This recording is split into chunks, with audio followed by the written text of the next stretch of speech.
할렐루야. 잠시 기도하고 하나님의 말씀을 나누기를 원합니다. 하나님 우리 아버지 감사합니다. 이제 저희들의 심령 속에 하나님의 은혜를 단비와 같이 내려주셔서 다시 봄에 싹이 나듯이 저희들의 심령 속에 믿음의 싹들이 다시 움틀 수 있도록 도와주시옵시고, 또 잊어버렸던 신앙들이 다시 회복되는 역사가 날마다 있어지도록 인도하여 주시옵소서. 또 아픈 심령들이 이제 새로워지게 도와주고, 또 연약한 육신들도 또 주님께서 돌보심으로 말미암아 기적같이 치유되는 은혜가 있어지도록 도와주시고, 우리들이 또 여러 해 동안 또 다쳤던 저희들의 심령이 회복되는 치유되는 역사가 또 우리 삶 가운데 있어지도록 주님께서 역사하여 주시고, 소망으로 인도하여 주시옵시고, 또 능력을 더하여 주시고, 하늘의 은사를 가지고 승리하는 저희들 되도록 축복하여 주옵소서. 예수님의 이름으로 기도하옵나이다. 아멘. 이 시간 은혜 나누실 하나님의 말씀은 요한복음 18장 15절에서 27절 교독하도록 하겠습니다. 시몬 베드로와 또 다른 제자 한 사람이 예수를 따르니, 이 제자는 그 대제사장과 아는 사람이라 예수와 함께 대제사장 집들에 들어가고, 베드로는 문 밖에 서 있는지라 대제사장을 아는 그 다른 제자가 나가서 문 지키는 여자에게 말하여 베드로를 데리고 들어오니, 문 지키는 여종이 베드로에게 말하되 너도 이 사람들이 제자 중 하나가 아니냐 하니, 그가 말하되 나는 아니라. 그때가 추운 고로 종과 아랫사람들이 불을 피우고 서서 쬐니 베드로도 함께 서서 쬐다가 대제사장이 예수에게 그의 제자들과 그의 교훈에 대하여 물으니, 예수께서 대답하시되 내가 드러내놓고 세상에 말하였노라. 모든 유대인들이 모이는 회당과 성전에서 항상 가르쳤고, 이미여에는 아무것도 말하지 아니하였거늘 어찌하여 내게 묻느냐? 내가 무슨 말을 하였는지 들은 자들에게 물어보라. 그들이 내가 하던 말을 아느니라. 이 말씀을 하시니 곁에서 있던 아랫사람 하나가 손으로 예수를 쳐 이르되 내가 대제사장에게 이같이 대답하느냐 하니, 예수께서 대답하시되 내가 말을 잘못하였으면 그 잘못한 것을 증언하라. 바른 말을 하였으면 내가 어찌하여 나를 치느냐 하시더라. 안나스가 예수를 발박한 그대로 대제사장 가야바에게 보내니라.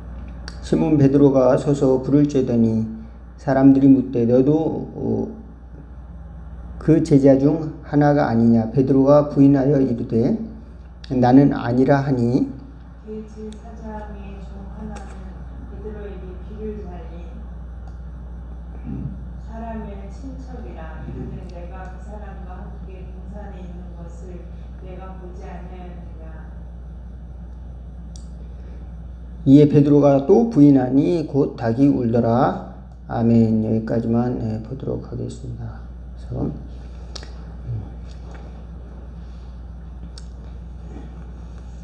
그래서 여러분 살아가면서 여러분은 이제 내가 잘 알지만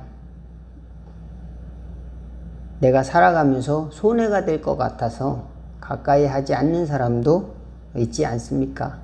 살아가면서. 또 혹은 내가 잘 모르지만 저 사람을 사귀면은, 저 사람을 이제 알게 되면은 나에게 유익이 되지 않을까. 그래서 적극적으로, 그 사람은 나를 잘 모르지만 내가 적극적으로 저 사람을 내가 안다 그러면서 또 이렇게 관심을 가지고, 또 어떤 사람들은 이제 잘 안다 그러면서 다른 사람들에게 이야기를 하고 이렇게 다니는 사람도 물론 있습니다. 근데 사실 누군가를 잘 안다는 것은 이제 서로 간의 관계 속에서 있는 그 존재죠. 그래서 내가 그 사람을 알지만 그 사람은 오히려 나를 모를 수가 있죠. 그런데 예수님이 세상에 속한 말로 이제 인기가 많을 때는, 잘 나갔을 때는 베드로가 내가 예수님의 수제자야 하고 자랑하길 좋아했습니다. 그래서 예수님이 무슨 일을 한다고 하면 제일 먼저 나설 사람이 바로 베드로였습니다. 그래서 예수님이 십자가 지신다면 내가 죽기까지 따르겠습니다. 그렇게 먼저 이야기했던 사람도 베드로였습니다. 그래서 또 예수님은 베드로를 인정해서 변화산에 올라갈 때도 또 아주 중대한 기적을 일으킬 때도 베드로, 야고보, 요한 세 사람을 데리고 이렇게 동행했던 것을 알 수가 있습니다. 그래서 베드로 스스로도 생각을 했던 것 같아요. 내가 수제자야. 내가 예수님을 잘 알지. 이렇게 생각했던 것 같습니다. 그런데 오늘은 희한한 일이 벌어졌죠. 예수님께서 이제 종교 재판에 들어가신 것입니다. 그래서 안나스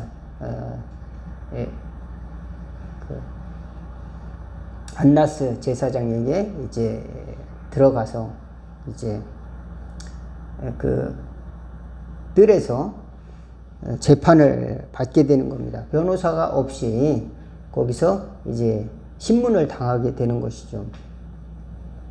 그런 모습을 이렇게 보는데 이제 제자 중 하나가 그 안으로 들어갈 수가 있었습니다. 그래서 베드로도 또 들어가고 베드로도 야 너도 들어와라 해가지고 아무나 다 들어갈 수 있는 건 아니었습니다. 그래서 제사장의 그 친척 한 사람이 제자가 이제 들여보냈죠. 베드로까지. 그런데 들어가는 중에 베드로에게 그 문지키는 여종이 야 너도 그 12제자 중에 한 사람 그 예수님의 제자 아니야? 이렇게 하니까 베드로가 부인하면서 이야기를 했고 또 모닥불을 이렇게 피웠습니다. 추우니까 모닥불을 피우는 가운데 있었는데 그 재판을 지켜보는 것이요. 멀리서 모닥불을 쬐고 있었는데 그 둘러선 사람들이 야 너도 그 제자들 중에 하나 아니냐 이렇게 나 그 사람 모른다고 난 모른다고 이렇게 하고 또 나중에는 이제 자기가 예수님이 잡히실 때 그 동산에서 그 말고의 귀를 잘랐거든요. 그래서 그 말고의 친척이 그 베드로를 봤습니다. 그 말고의 친척이 베드로를 봤어요. 야, 내 친척 말고의 귀를 자른 게 너 아니냐? 이렇게 내가 동산에서 널 보지 않았느냐? 이렇게 얘기하니까 베드로가 아니라고 나는 그 사람이 아니라고 이렇게 부인하는 것입니다. 그래서 그렇게 부인하고 났더니 26절에 자세한 내용이 나오죠. 대제사장의 종 하나는 베드로에게 귀를 잘린 사람의 친척이라 이르되 내가 그 사람과 함께 동산에 있는 것을 내가 보지 못하였느냐. 이렇게 이야기를 하고 있습니다. 이에 베드로가 또 부인하니 곧 닭이 울더라. 3번이나 이렇게 부인을 하고 있습니다. 그래서 이제 이와 같은 위급한 상황에서는 베드로는 그 마음속에 나는 모릅니다. 이렇게 하고 부인을 하게 되는 거죠. 그래서 베드로는 십자가 지기 전에 재판에 들어가기 전에 그저 완전히 도망가지도 못하고 또 어정쩡하게 있다가 이제 나중에는 부인하게 되는 겁니다. 자기가 있었던 일에 대해서 부인하게 되지만 그 마음속에는 양심의 재판석에는 어떤 일이 일어나고 있을까요? 나는 아는데, 나는 저분을 아는데, 나는 저분을 3년 동안 따라다녔는데 내가 부인했어. 내가 모른다고 했어. 잘못했어. 이렇게 후회가 막심해서 나중에 닭이 울 때 통곡하는 마음이 들었습니다. 통곡하게 되죠. 베드로를 생각할 때 어쩌면 저럴 수 있을까 이렇게 생각하는데 우리도 살아가다 보면은 우리에게 유리한 방법으로 좋은 것만 나에게 유익되는 방향으로만 생각하고 불리하게 되는 것들을 이제 생각지 못하는 경우가 많이 있습니다. 다시 말해서 이제 그 객관적인 판단을 잃어버릴 때가 있어요. 다른 사람들이나 공적인 판단 또는 정확한 진실에 대해서 정직하게 말하지 못하고 내 상태가 내 입지가 불안하게 되면 거기서 잘못 말을 하게 되고 또 거기서 거짓된 말을 하기도 합니다. 마귀는 이와 같은 상태를 통해서 한 사람에게 시험을 주는 것이죠. 바로 사탄 마귀가 이 베드로를 밀가부르듯 하려고 그의 마음을 이렇게 밀가부를 때 어떻게 합니까? 키에다가 이제 밀을 넣고 이렇게 바람에 이렇게 하면은 뭡니까? 이게 그 밀이 올라갔다 내려갔다 하면서 이제 밀이 안쪽으로 떨어지고 이제 그 거풀은 바깥으로 바람에 날려가는 것처럼 이렇게 마음을 시험하고 있다. 누구를? 베드로를. 그러나 저와 여러분도 이러한 시험에 당하게 된다. 그때 여러분 우리를 보호해 줄 사람 누가 있을까요? 주님께서 우리와 함께 계시면은 주님께서 우리와 함께 계셔서 힘을 주시면 우리가 주님을 인정할 수 있다. 주님께서 살아계시고 주님께서 능력이 있으시고 또 온 우주를 다스리시는 하나님이 함께 하신다면 우리가 그 재판석에서 마음의 재판석에서 그 시험을 이겨낼 줄로 믿으시기 바라겠습니다. 나는 예수님을 믿습니다. 또 고백하는 저와 여러분 되기를 주의 이름으로 축원을 드리겠습니다. 주님께서 나를 구원하셨습니다. 주님께서 그의 피로 나를 속죄하셨습니다. 그렇습니다. 주님께서 함께 하셔서 이것들을 가능케 하셨다라고 하는 것을 성경은 말씀하고 있어요. 그래서 베드로 자신이 대단히 훌륭한 사람이라 반석과 같은 신앙이 있어서 예수님을 따르는 것이 아니라 베드로는 어쩌면 예수님에 대해서 1도 몰라요. 하나도 몰라요. 중요한 것은 예수님께서 하나부터 10까지 가르쳐 주시고 그래도 모르니까 다양한 방법으로 가르쳐 주시고 그래도 모르니까 그를 데리고 다니시면서 알게 해주시고 그렇게 하셨다고 베드로가 고백을 하고 있어요. 베드로가 이렇게 이야기합니다. 그래서 베드로가 내가 능력이 있다 혹은 나는 하나님의 능력을 받아서 또는 하나님의 그 신을 받아서 하나님의 아들이다 이렇게 주장하지도 않고 그걸 테마로 전도하지도 않습니다. 또 나는 병 고치는 은사가 있다 이렇게 해서 아픈 사람은 다 내게 오라 뭐 그런 식으로 이제 자신의 일을 하지 않습니다. 어떤 식으로 일하냐? 예수님은 하나님의 아들이시다. 그 다음에 예수님은 부활하셨다. 그것이 이제 주된 전도 제목이었어요. 주된 메시지였습니다. 자기가 대단한 사람이라고 이야기하지 않습니다. 병을 고쳤어요. 안진뱅이도 일으키고 또 이제 병든 자도 고치고 또 복음을 전했더니 많은 사람들이 회개를 하고 막 교회가 부흥됐는데 이제 이 로마를 때려 부시자. 로마의 왕은 사탄이다. 그러면서 이제 우리가 힘을 합쳐가지고 정권을 무너뜨리자 그러지 않고 예수님이 하셨다. 예수님이 이 병자를 고치고 예수님이 이름으로 너희가 회개하고 성령을 받으라. 베드로의 설교 제목은 바로 그거였습니다. 물론 베드로에게 이제 핍박이 왔죠. 그렇지만 그것을 자랑스럽게 생각을 했습니다. 이전에는 베드로가 이제 두려웠고 이전에는 베드로가 이제 무서웠지만 그래서 갈대와 같이 흔들흔들 걸리고 또 밀가부르듯 이제 까불리는 그런 검불과 같은 그런 밀겨와 같은 그런 가벼운 존재였다면 이제는 반석과 같은 신앙이 되었는데 그것은 예수님이 함께 계시다라고 하는 것을 알아버렸어요. 또 발견을 했습니다. 예수님께서 부활하셔서 찾아오셔가지고 내가 나를 아가페의 사랑으로 사랑하느냐.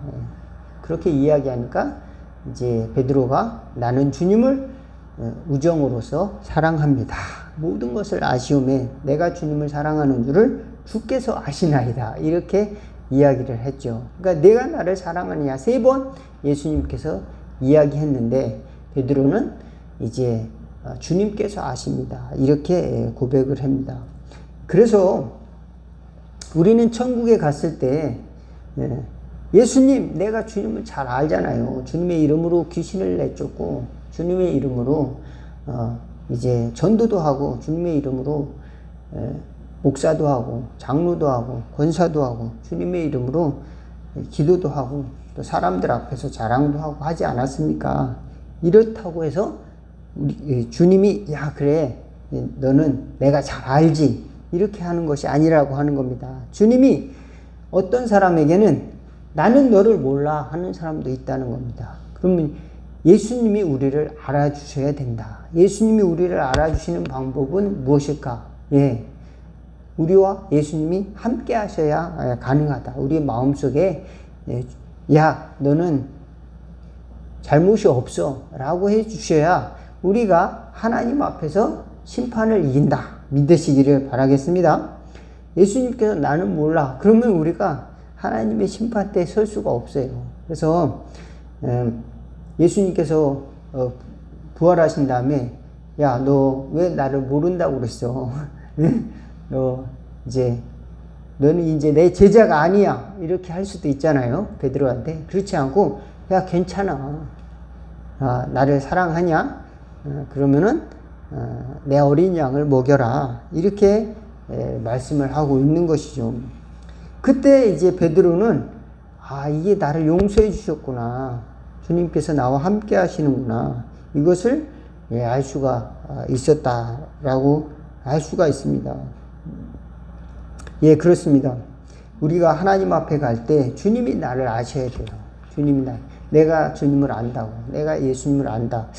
어쩌면 내가 예수님을 아는 거는 아주 작은 깃털만큼 아는 건지도 모릅니다. 주님이 나를 아시고 주님이 나를 인도하셔야 진짜 우리가 하나님의 사랑을 알게 된다. 믿으시기를 바라겠습니다. 그래서 우리는 조금씩 사실은 하나님의 사랑을 알아가는 것이고 하나님의 은혜를 아는 것이지 내 양심의 그 재판석에서 내가 스스로 판단해버리고 너무 낙심할 필요가 없다. 내가 나 스스로 바라볼 때는 나는 제자도 아니야. 나는 예수님을 믿는 신자도 아니야. 나는 지옥 가야 마땅해.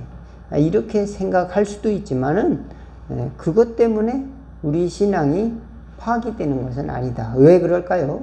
주님이 사랑이 가장 먼저기 때문에 그렇다는 겁니다. 주님이 나를 사랑하셨고 또 하나님의 사랑이라고 하는 것은 예수님을 사랑하는 것과 똑같이 우리를 사랑하셨다.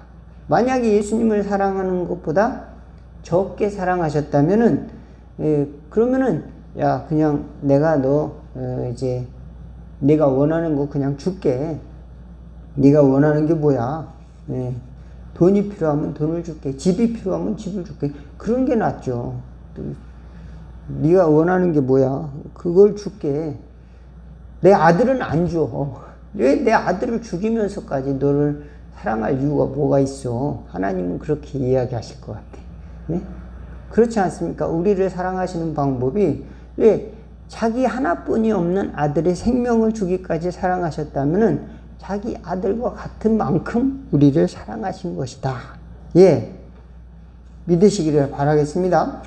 그렇지 않으면은 다른 방법으로 어쩌면 우리가 구하는 것을 다 들어주실 수도 있을 겁니다. 네가 원하는 게 뭐냐?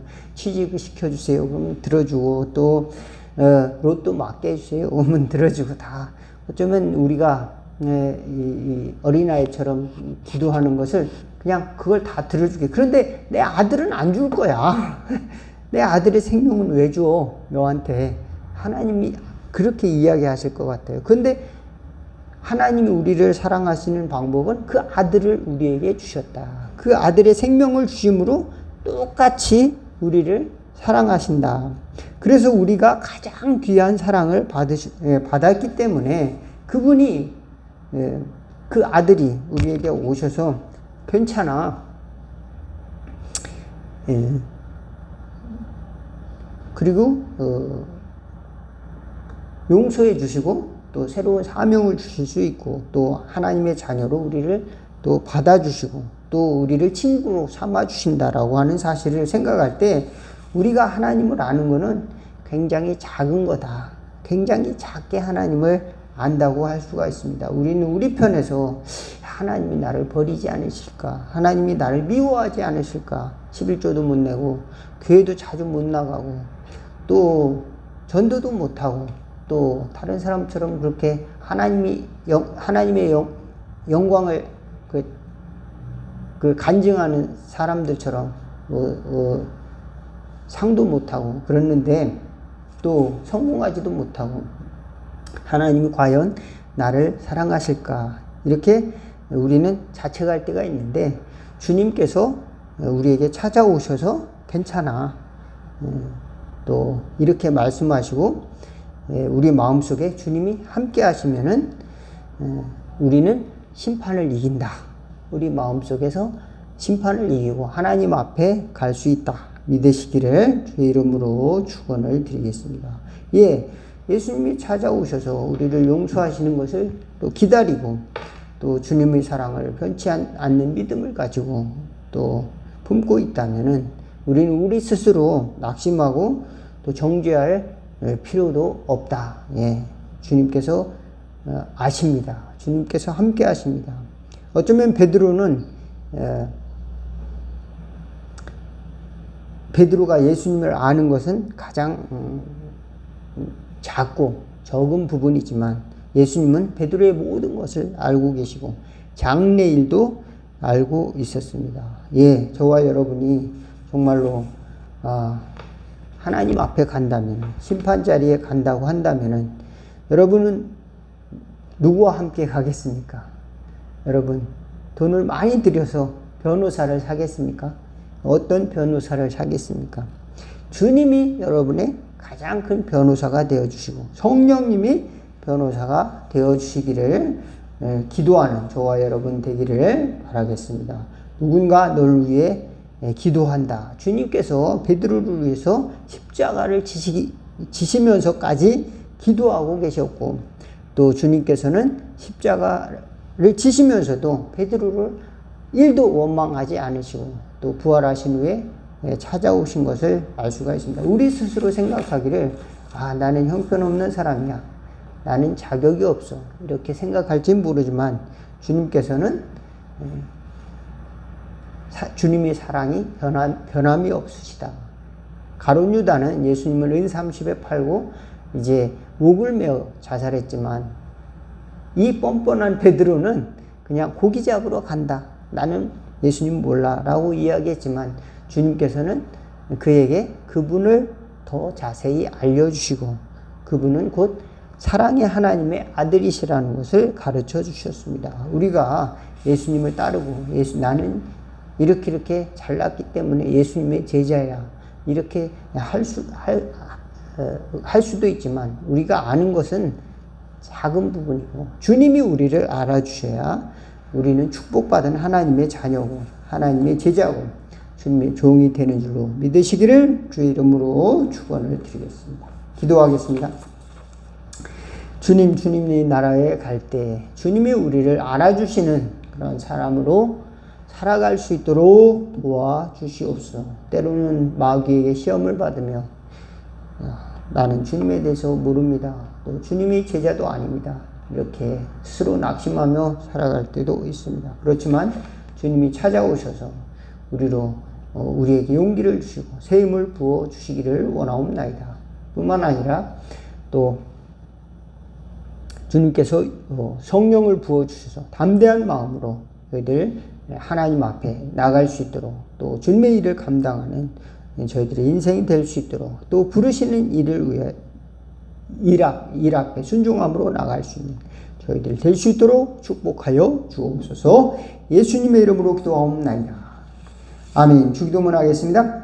하늘에 계신 우리 아버지여 이름이 거룩히 여김을 받으시오며 나라가 임하옵시며 뜻이 하늘에서 이룬 것 같이 땅에서도 이루어지리다.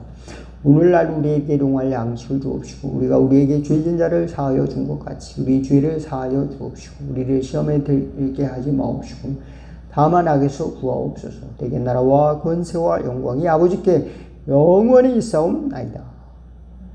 아멘.